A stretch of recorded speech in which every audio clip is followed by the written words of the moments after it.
Hello everyone, this is Accar TcchUg as usual. Onto this video, I'm gonna show you the easiest way to see your MTN numbers registered names.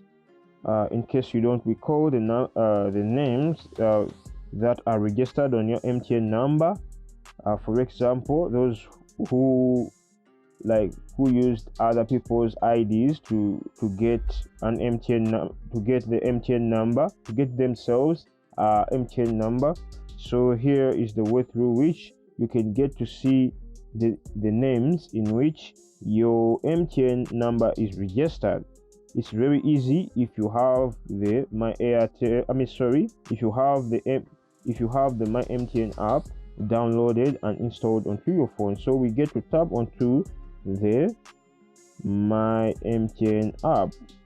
We get to tap onto the My MTN app. So we're gonna wait because it's still loading.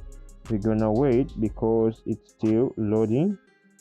We're gonna wait because it's still loading. So as you see over here at the top of the My MTN app, they're saying good afternoon, Jonathan Matagubia.